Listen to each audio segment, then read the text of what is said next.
I'm dating someone new. You mean nothing to me now, just disappear, my wife said, laughing in our bedroom. I responded, perfect, because your lover also got your videos. You'll be shocked by his reaction. The words came out calmer than I felt. Standing in the doorway of what used to be our sanctuary, briefcase still in my hand from my unexpected early departure from my downtown Chicago financial firm. I'd been looking forward to surprising Vanessa with takeout from Rosario's, that expensive Italian place on Rush Street where we'd had our first anniversary dinner, but instead found her tangled in our $1,000 Egyptian cotton sheets with Tony Marchetti, the arrogant real estate developer from the Lake Forest Country Club who'd been circling our social group like a shark for months. I should have felt rage, devastation, maybe even the crushing weight of 7 years of marriage dissolving before my eyes. But all I felt was a cold, analytical clarity settling over me like winter fog rolling in off Lake Michigan during a particularly brutal February. Vanessa didn't even bother covering herself when she saw me, just propped herself up on her elbows with that cruel smile I'd been noticing more frequently over the past few months, the one that appeared whenever she talked about our boring suburban life or made snide comments about my predictable routine. Oh good, you're finally home early for once. We really need to have this conversation. She gestured casually at Tony, who was lounging against our mahogany headboard like he owned the place, his expensive Rolex catching the afternoon sunlight streaming through our bedroom windows. Tony and I have been seeing each other for months now, Alex. What we have is real, passionate, everything our marriage never was and never could be. Her voice carried that condescending tone she usually reserved for explaining simple concepts to her interior design clients, like I was some dim-witted contractor who couldn't understand basic blueprints. Tony stretched lazily, making absolutely no move to leave or even show the slightest hint of embarrassment about being caught in another man's bed. Sorry about this, buddy, but Vanessa belongs to someone who can actually satisfy her now. You understand how these things work, right? The casual dismissal stung more than the actual betrayal, like I was some inconvenient business partner being politely bought out of a failing venture. She's been telling me all about your boring spreadsheets and your pathetic attempts at romance. Those weekend trips to Wisconsin, really? No wonder she needed a real man who knows how to show a woman a good time. His smugness was suffocating, filling the room like expensive cologne applied too heavily. I pulled out my phone, deliberately taking my time to scroll through my sent messages from earlier that morning when my instincts had finally overridden my trust. That's interesting timing, Tony, because I sent some very compelling videos to your wife Miranda about 3 hours ago, right around the time you were texting Vanessa about coming over for your usual Tuesday afternoon appointment. His smug expression flickered like a candle in a sudden breeze. What the hell are you talking about? What videos? I held up my phone, showing the security camera app I discreetly installed throughout our house 6 months ago after our Lincoln Park neighborhood had experienced a string of break-ins, though I'd started reviewing the footage more carefully once I noticed Vanessa's sudden interest in yoga classes that somehow never left her looking like she'd actually exercised. The ones from our comprehensive home security system. Crystal clear 4K footage from the last 8 weeks, with excellent audio quality thanks to the upgraded microphones. Miranda's probably watching them right now while you're here bragging about conquering another man's wife. The color drained from Tony's face faster than water down a sink. You recorded us without consent? That's completely illegal. Vanessa sat up sharply, suddenly very interested in legal technicalities. Alex, you can't just spy on people. That's a massive violation of privacy. I almost laughed at the irony. Actually, it's perfectly legal to record activities in my own home, especially in my own bedroom. And Miranda was extremely grateful when I sent her the evidence this morning with a detailed note explaining exactly how her husband has been using our marital bed for his extracurricular business activities. I watched Tony scramble for his scattered clothes like a man whose house was on fire, his earlier arrogance evaporating faster than steam from hot pavement. You absolute psychotic bastard. He was simultaneously pulling on his custom-tailored pants and frantically trying to dial his phone with shaking fingers. Miranda, sweetheart, I can explain everything that's happening here. But the call went straight to voicemail, and I smiled genuinely for the first time in months, feeling that familiar satisfaction I got when a complex financial analysis finally revealed the truth hidden in the numbers. Miranda called me at 2:47 a.m., her voice shaking with a rage I'd never heard from the typically composed socialite who chaired 3 different charity boards and never let anyone see her sweat. "Alex, I just finished watching every single video you sent me.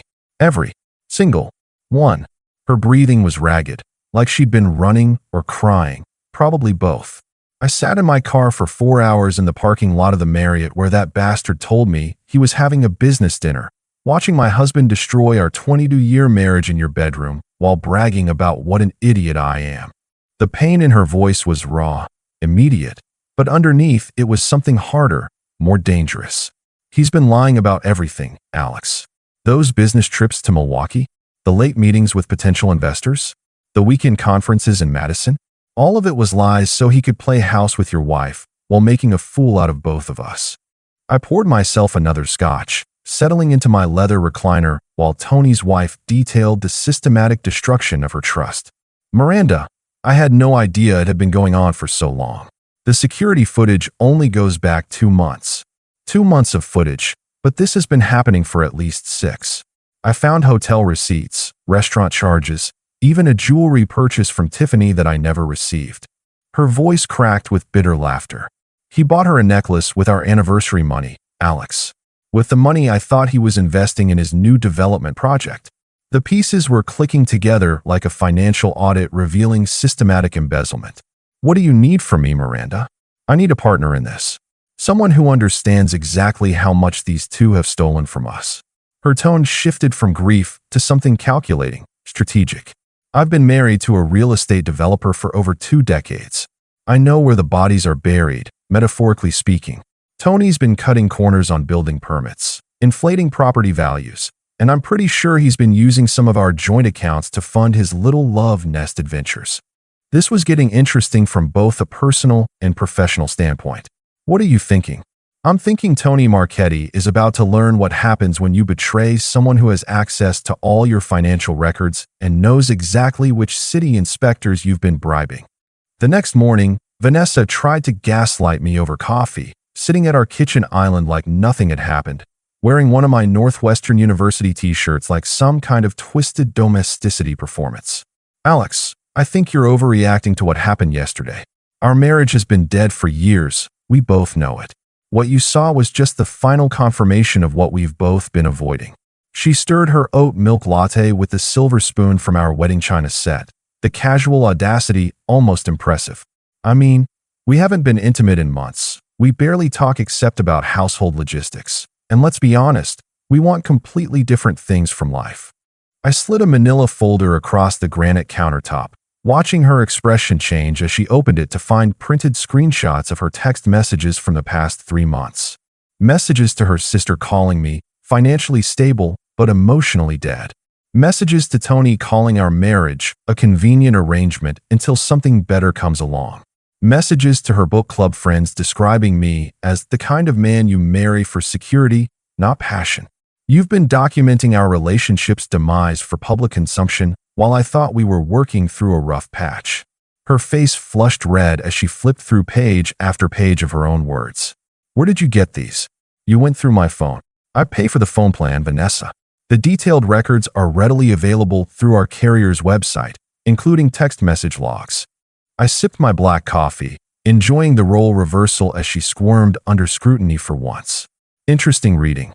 Particularly the part where you told Tony that I was too boring to ever suspect anything, and that I was the perfect husband for hiding an affair behind." She slammed the folder shut, but the damage was done. "What do you want, Alex? What's your endgame here?" "I want you to understand that actions have consequences, and that underestimating people is a dangerous game." I finished my coffee and headed toward the garage. "Speaking of consequences, I'm meeting someone today who really knows what kind of person you are. Should be an enlightening conversation." The fear in her eyes as I left was almost worth 7 years of marriage dissolving in real time. Miranda and I orchestrated the annual Lake Forest Country Club charity gala like a military operation, each detail planned with the precision I usually reserve for quarterly financial reports, and she applied to organizing society fundraisers that raised 6 figures for children's hospitals. The timing has to be perfect, she explained over coffee at a discreet cafe in Winnetka, far from our usual social circles. Tony thinks I'm planning to reconcile because I've been playing the devastated wife perfectly, crying at the right moments and asking him to attend couples therapy. Her acting skills were impressive, refined through decades of managing a real estate developer's public image while hiding his ethical shortcuts. Meanwhile, Vanessa thinks you're having some kind of midlife crisis breakdown and that she can manipulate you back into submission once you've had time to process your emotions. I almost laughed at how predictably they both underestimated us. The gala was perfect for our purposes, a black tie affair attended by Chicago's financial elite, city council members, federal judges, and the kind of people whose social approval Tony desperately needed for his business ventures. Miranda had volunteered to handle the evening's multimedia presentation, usually a boring slideshow showcasing the club's community achievements and member highlights, which gave her complete access to the audiovisual equipment. I've already confirmed that both Tony and Vanessa will be there, she said, scrolling through RSVPs on her tablet. Tony thinks it's his opportunity to publicly demonstrate our reconciliation and rebuild his reputation after some unfortunate business rumors have been circulating. Vanessa probably sees it as a chance to show off her affair trophy while humiliating you in front of your professional network. I'd convinced Vanessa to attend by suggesting we needed to discuss our future and the practical aspects of our separation, hinting that I might be open to a quiet divorce that wouldn't damage her social standing. She'd agreed immediately, probably assuming she could manipulate me into accepting her terms while surrounded by witnesses who would pressure me to avoid making a scene. The evening arrived with October's crisp air and the kind of elegant atmosphere that made people forget how brutal high society politics could be. I wore my best Tom Ford tuxedo, the one Vanessa had insisted I buy for last year's gala, while she appeared in a stunning red dress that probably cost more than most people's monthly salary, accompanied by jewelry that I suspected came from Tony's gilt gift collection. Tony was working the room in his typical style, glad-handing potential investors and acting like the successful businessman he pretended to be, while Miranda played the perfect society wife, graciously accepting condolences about their recent marital difficulties while positioning herself near the presentation equipment. The cocktail hour proceeded normally, with the usual conversations about market trends, real estate development projects, and charitable endeavors, while I watched Tony and Vanessa exchange subtle glances like teenagers passing notes in class. They were so focused on their secret communication that they missed the careful positioning Miranda and I had orchestrated, ensuring they'd both be prominently visible when the evening's main event began. Ladies and gentlemen, the club president announced as dinner concluded, we're delighted to present this year's member achievement slideshow, highlighting our community's remarkable contributions and celebrating the partnerships that make our organization strong. The lights dimmed as Miranda stepped to the podium, looking elegant and composed as she began the presentation with traditional photos of charity events, golf tournaments, and business achievements. Then, exactly 18 minutes into what should have been a 25-minute slideshow, the screen filled with crystal-clear footage from my bedroom security system, showing Tony and Vanessa in unmistakable detail, while audio captured their cruel laughter about deceiving their boring spouses. The reaction was immediate and devastating. Champagne glasses shattered against marble floors as shocked guests recognized the faces on screen, while cell phones emerged from evening bags and tuxedo pockets as people began recording the chaos. Security rushed toward the presentation booth, but Miranda had locked the door and the footage continued playing, showing not just their physical betrayal but audio of them mocking my career, my appearance, and my pathetic attempts at romance, while planning their next deception. "Turn it off," Tony was screaming, his face purple with rage and embarrassment as he pushed through the crowd of guests who were staring in fascination and horror. "This is illegal. This is harassment." But the damage was expanding exponentially as dozens of phones captured both the original footage and Tony's meltdown, ensuring the humiliation would live forever on social media platforms where Chicago's elite society shared gossip faster than stock market updates. Vanessa had gone completely white, frozen in her chair like a deer caught in headlights, while conversations erupted around her as people recognized the interior design consultant who'd been in their homes, measuring windows and selecting color schemes, while secretly conducting an affair that was now playing out in front of 300 of Chicago's most influential residents. Vanessa's desperate pregnancy announcement came exactly 48 hours after the country club humiliation, delivered through tears in our living room while I was packing my Northwestern University coffee mug collection into boxes. "Alex, we need to talk about something important. Something that changes everything." She sat on our white leather couch, hands dramatically placed over her stomach like she was protecting precious cargo. "I'm pregnant. 8 weeks along. I found out right before the gala. But with everything happening, I couldn't find the right moment to tell you." The timing was suspiciously convenient, especially considering she'd been religiously taking birth control and had recently mentioned scheduling an appointment with her gynecologist for a routine checkup that she'd mysteriously canceled. "This baby needs both parents, Alex. We can work through our problems for the sake of our child. People have affairs, marriages survive, but a child only gets one chance at having an intact family." I set down the box I was packing and studied her face, looking for the tells I'd learned to recognize after 7 years of marriage. The way her left eye twitched slightly when she lied about spending. How her voice got higher when she invented excuses for being late. How she touched her collarbone when she was manipulating a situation to her advantage. 8 weeks would put conception around the time Tony started coming around more frequently. Her hand moved to her collarbone. "That's impossible to determine, Alex. These things aren't exact sciences. What matters is that we're going to be parents, and we need to think about what's best for our family." The word family, coming from someone who'd spent months mocking our marriage, felt particularly hollow. But before I could respond, my phone rang with a call from Miranda. "Alex, you need to meet someone. There's a woman named Carmen Rodriguez who has information about Tony that you're going to want to hear. She was his business partner until recently, and apparently, there's more to this story than we realized." I agreed to meet at the same Winnetka Cafe where Miranda and I had planned our gala revenge, leaving Vanessa with a promise to discuss her announcement when I returned, though I was already forming my own plans for verification. Carmen Rodriguez turned out to be a sharp-featured woman in her early 40s with the kind of professional polish that came from years in commercial real estate development. But her eyes held the bitter knowledge of someone who'd been personally and professionally betrayed. "Tony Marchetti is a predator," she said without preamble, sliding a manila folder across the table. "I was his business partner for 3 years, and briefly, much more than that. He has a very specific pattern of behavior that he follows with every woman he targets."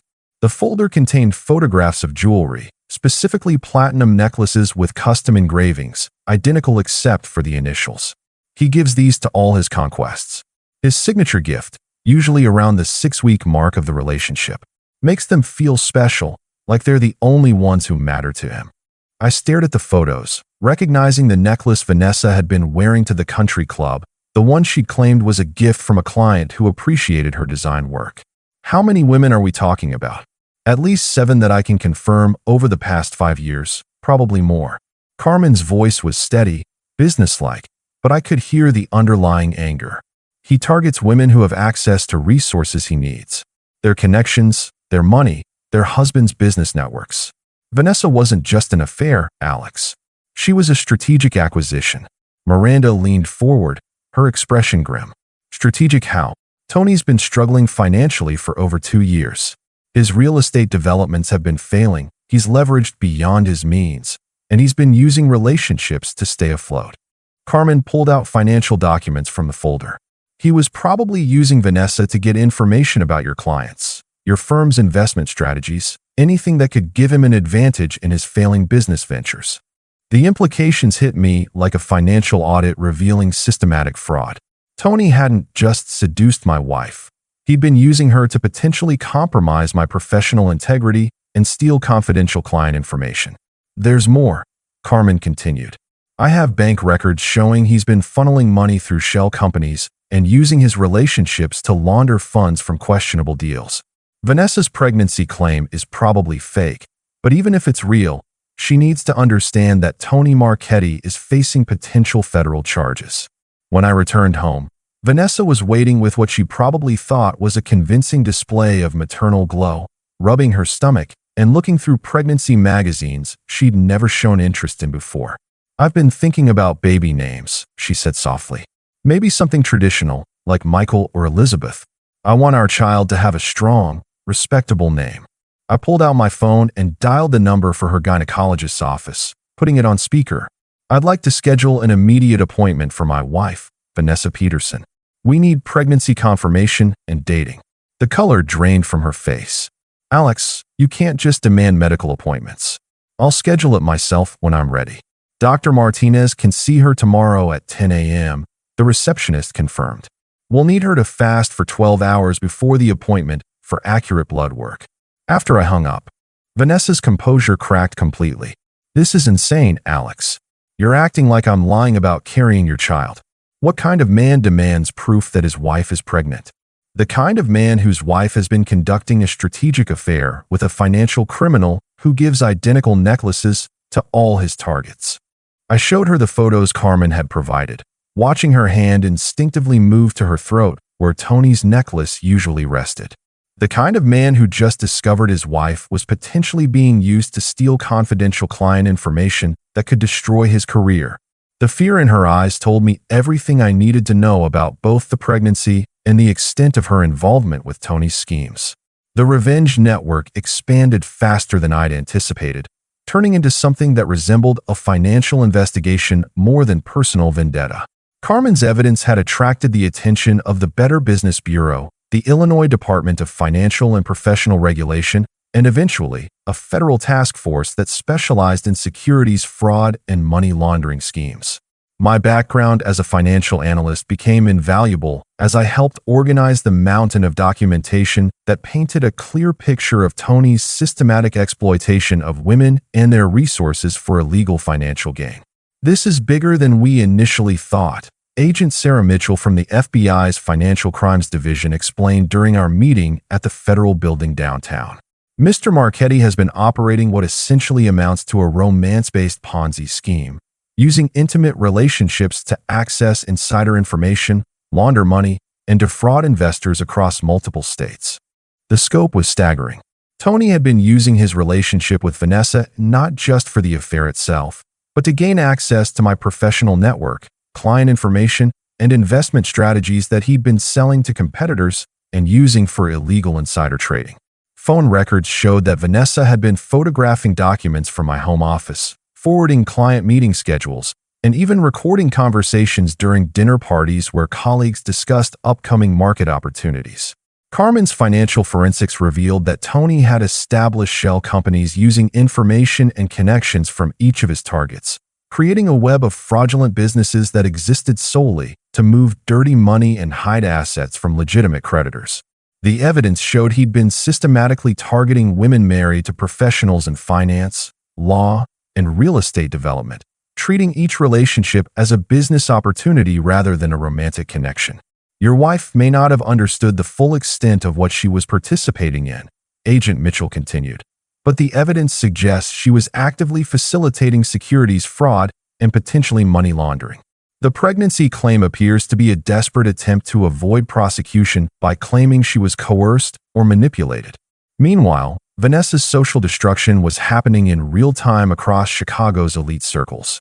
The country club incident had gone viral within our social network, with multiple versions of the footage circulating on private social media groups and exclusive online communities where wealthy suburbanites shared gossip with the efficiency of a stock exchange. Her interior design business collapsed within a week as clients canceled contracts and demanded refunds, afraid of being associated with someone who'd been caught in such a public scandal. The Lake Forest Women's Club revoked her membership. The charity boards she'd served on quietly removed her name from their websites, and her yoga studio asked her not to return to avoid making other members uncomfortable. I can't even go to Whole Foods without people staring and whispering, she confessed during one of our final conversations before the federal investigation escalated. My own sister won't return my calls. Mom keeps asking how I could throw away everything we built together for someone who was just using me.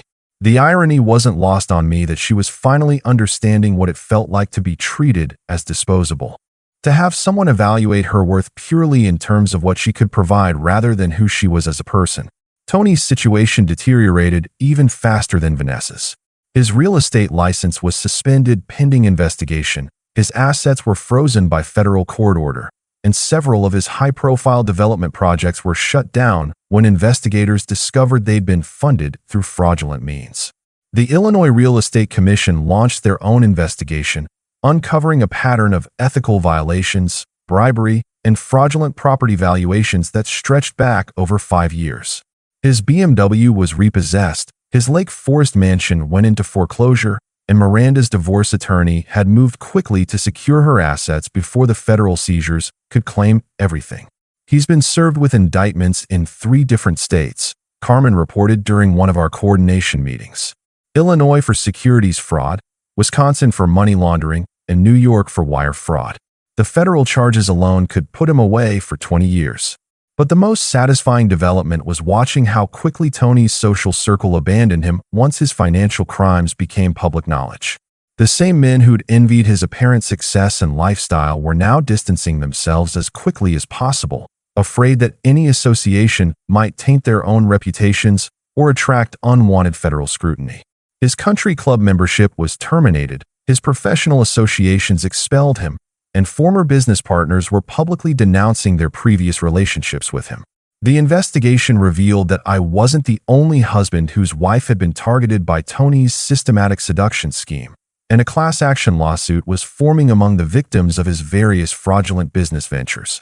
The plaintiff list included investors who'd lost retirement savings, contractors who hadn't been paid for work, and multiple families whose personal information had been exploited for criminal enterprises. My own professional reputation emerged not only intact but enhanced, as colleagues and clients recognized that I'd been the victim of an elaborate criminal conspiracy rather than someone who'd failed to protect confidential information. The firm's partners actually offered me a promotion and commended my analytical skills in helping federal investigators untangle Tony's complex financial crimes. "You turned a personal betrayal into a federal investigation," my managing partner observed during my performance review. That's the kind of strategic thinking and attention to detail we value in our senior analysts. As the legal proceedings moved forward, I found myself oddly at peace with how everything had unfolded. The marriage I'd thought I wanted to save had been built on lies and manipulation, but discovering that truth had led me to understand my own worth and capabilities in ways I'd never imagined. Vanessa and Tony had underestimated not just my intelligence, but my capacity for strategic thinking when it came to protecting what truly mattered to me. Miranda's discovery of the secret joint accounts opened a financial rabbit hole that made Tony's previous crimes look like petty theft compared to organized racketeering. "Look at this," she said, spreading bank statements across the conference table in her attorney's office, her manicured fingers pointing to transactions that painted a picture of systematic money laundering spanning 3 years. Tony and Vanessa maintained these accounts under shell company names, moving money from his failed real estate deals through fake consulting contracts with her interior design business. The paper trail was damning and sophisticated, showing that Tony had been using Vanessa's legitimate business as a front to launder money from fraudulent property transactions, inflated construction loans, and kickbacks from corrupt city officials. Every deposit corresponded to one of Tony's questionable deals, and every withdrawal funded their luxurious getaways to places like the Cayman Islands, Switzerland, and Dubai, destinations I'd naively assumed were client appreciation trips for her design work. "The federal investigators are calling it a textbook money laundering operation," Miranda continued, her voice carrying the satisfaction of someone who'd finally found the weapon to destroy her husband's criminal empire. "They moved over $2.3 million through these accounts in the past 18 months alone, using Vanessa's business credentials to make the transactions appear legitimate." But the most shocking revelation came when the FBI's forensic accountants discovered that Tony had been using Vanessa's access to my professional network to facilitate insider trading on an industrial scale. Phone records showed that she'd been systematically reporting on confidential client conversations, upcoming merger announcements, and strategic investment decisions that my firm was handling for major corporations. "Your wife was essentially operating as an industrial spy," Agent Mitchell explained during our follow-up meeting. "Every dinner party, every social gathering, every casual conversation you had about work was being documented and sold to competing firms and individual investors who used the information to manipulate stock prices and commodity futures. The scope of the betrayal was staggering. Vanessa hadn't just been cheating on our marriage. She'd been systematically compromising my professional integrity and potentially exposing our clients to millions of dollars in losses through coordinated market manipulation. The evidence showed that Tony's real estate ventures were failing specifically because he'd been diverting resources into these illegal trading schemes that generated much higher returns with less oversight. Federal investigators had traced the conspiracy across state lines, involving banks in Nevada, shell companies in Delaware, and offshore accounts in the British Virgin Islands. Tony and Vanessa's operation had grown sophisticated enough to attract the attention of international financial crime units, and several foreign nationals were now facing extradition requests for their participation in the money laundering network. The investigation has revealed connections to organized crime families in New Jersey and money laundering operations linked to drug trafficking from Mexico, Agent Mitchell continued. What started as marital infidelity has uncovered a criminal enterprise that was using romance and seduction as entry points into legitimate financial networks. My role as an unwitting victim had evolved into that of a key witness whose analytical skills were helping prosecutors build cases against multiple defendants across several jurisdictions. The irony wasn't lost on me that my marriage's destruction was leading to the biggest financial crime investigation in Illinois state history, with implications that reached far beyond Tony and Vanessa's personal betrayals. The legal holds preventing Vanessa from leaving the state had been upgraded to federal restrictions that essentially placed her under house arrest, while investigators determined the full extent of her cooperation with Tony's criminal enterprises. She'd hired a criminal defense attorney who was negotiating with federal prosecutors for a plea agreement that might reduce her potential prison time in exchange for testimony against Tony and his other co-conspirators. She's facing 15 to 20 years if this goes to trial, Miranda's divorce attorney informed me during one of our strategy sessions. The money laundering charges alone carry mandatory minimums that her lawyer can't negotiate away, and the securities fraud charges add another decade to her potential sentence. Tony's situation had become even more desperate as additional victims came forward with evidence of romance-based fraud schemes dating back over 8 years. The FBI had identified at least 12 other women who'd been targeted by Tony's systematic seduction and exploitation tactics, with financial damages totaling over $15 million in stolen assets, fraudulent investments, and market manipulation schemes. He's been operating this romance-based criminal enterprise since at least 2016, Agent Mitchell explained. Each relationship followed the same pattern. Identify a target with access to valuable information or financial resources. Seduce them with expensive gifts and promises of exclusive relationships. Then exploit their trust to facilitate various criminal activities. The federal grand jury had issued indictments that included charges for racketeering, money laundering, securities fraud, wire fraud, conspiracy to commit financial crimes, and organized criminal enterprise operations. Tony was looking at a potential life sentence if convicted on all counts, while Vanessa faced the possibility of spending the next 2 decades in federal prison for her role in the conspiracy. But perhaps the most satisfying development was watching how the investigation had revealed the true scope of their contempt for me and everyone else they'd exploited. Recorded phone conversations between Tony and Vanessa showed them laughing about my pathetic naivety while planning which of my clients to target next, discussing my colleagues like they were potential marks in an ongoing con game, and treating our entire social circle as a resource to be exploited for criminal gain. They called you their golden goose, Agent Mitchell said, playing audio recordings that captured Vanessa describing me as completely clueless but perfectly positioned to provide everything we need. The recordings revealed that they'd been planning to divorce our respective spouses simultaneously, combine their stolen assets, and relocate to a country without extradition treaties once they'd exhausted the criminal opportunities in our social network. Tony's federal trial became the most high-profile white-collar criminal case in Chicago since the Enron prosecutions, with media coverage that turned his systematic romance-based fraud scheme into a cautionary tale about financial crime and predatory manipulation. The prosecution presented evidence of a criminal enterprise that had defrauded investors of over $23 million while using seduction and intimate relationships as weapons for financial exploitation spanning multiple states and international jurisdictions. He was ultimately convicted on 47 separate federal charges and sentenced to 35 years in federal prison without possibility of parole, with additional restitution requirements that would keep him financially ruined for the rest of his life. His real estate empire was completely liquidated to pay victim compensation. His personal assets were seized and auctioned, and he'd aged 20 years during the 18 months between his arrest and sentencing. Vanessa's plea agreement required her to testify against Tony and forfeit all assets that could be traced to their criminal activities, but she still received an 8-year federal prison sentence for money laundering and conspiracy charges that her attorney couldn't negotiate away. The fake pregnancy claim had been exposed during her initial medical examination, adding perjury and obstruction of justice charges that eliminated any possibility of a suspended sentence or house arrest alternative. Her interior design business was permanently closed, her professional licenses were revoked, and she'd lost everything she'd spent years building while chasing the illusion of easy money and exciting romance. But the most transformative outcome was how the investigation had led me to discover a passion for financial forensics that changed my entire career trajectory.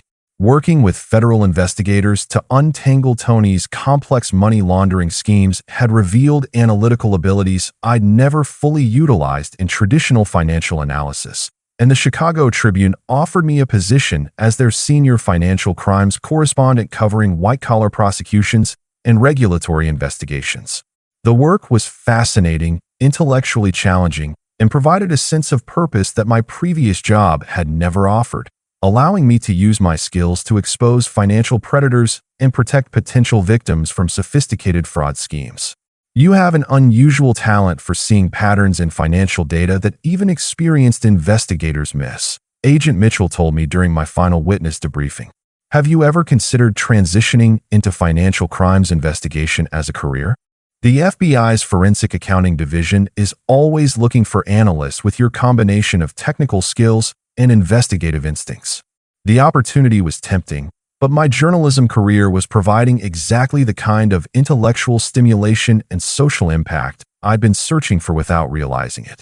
My articles about Tony's case had led to policy changes in how financial institutions report suspicious relationship-based transactions, and several other romance-based fraud schemes had been exposed as a result of increased public awareness about these predatory tactics. I'd moved to a contemporary loft apartment in River North, closer to the Tribune offices and completely removed from the suburban social circles where Vanessa and Tony had operated their criminal enterprise. The space was modern, efficient, and entirely my own, decorated with photography equipment I'd started using to document financial crime scenes and evidence for my investigative reporting. Photography had become an unexpected passion, combining my analytical eye with artistic expression in ways that felt both challenging and deeply satisfying. The contrast between my new life and the suburban pretense I'd been living was striking. Instead of country clubs, social obligations, and dinner parties with people who saw relationships as networking opportunities, I was building genuine friendships with journalists, photographers, and investigators who valued intellectual honesty and meaningful work over social status and financial positioning. My weekends were spent exploring Chicago neighborhoods with my camera, documenting stories about economic inequality and financial exploitation that gave voice to victims of white-collar crime. 6 months after Tony's sentencing, I received a letter from Vanessa in federal prison, attempting to apologize and asking for some kind of reconciliation or forgiveness that would help her emotionally process her incarceration. The letter was self-serving and manipulative, focusing more on her own suffering than acknowledgement of the damage she'd caused to me and countless other victims of their criminal enterprise. I read it once, filed it with the other case documents for my archives, and never responded. Some people deserve second chances, but some betrayals are so systematic and calculated that forgiveness becomes enabling rather than healing. A year after everything began with that shocking bedroom discovery, I was covering a federal financial crimes conference when I spotted Miranda across the hotel lobby. She looked relaxed and confident in ways I'd never seen during our revenge planning sessions, having successfully rebuilt her life after extracting herself from Tony's criminal web and toxic influence. She'd started her own consulting business, helping other women navigate complex divorces involving financial fraud, and her experience with Tony's systematic deception had made her an expert in recognizing and documenting white-collar criminal behavior. "You know what the strangest part is?" she said over coffee as we caught up on how dramatically our lives had changed. "I'm actually grateful this happened. Not for the pain and betrayal, but for forcing me to discover who I really am when I'm not trying to maintain someone else's facade or enable their destructive behavior." She was absolutely right. The destruction of my marriage had been devastating, but it had also freed me from a relationship built on deception and manipulation, allowing me to discover professional passions and personal strengths I'd never known I possessed. Tony and Vanessa had intended to use and discard me once they'd extracted everything valuable from my life and network, but instead, their criminal behavior had led me to a career and lifestyle that was infinitely more fulfilling than anything I'd had before. Today, I'm preparing for my next investigative assignment, a multi-part series about romance-based financial fraud that will help other potential victims recognize warning signs and protect themselves from predatory manipulation. My apartment walls display photographs from crime scenes, financial documents, and investigative reports that tell stories of justice and accountability rather than betrayal and exploitation.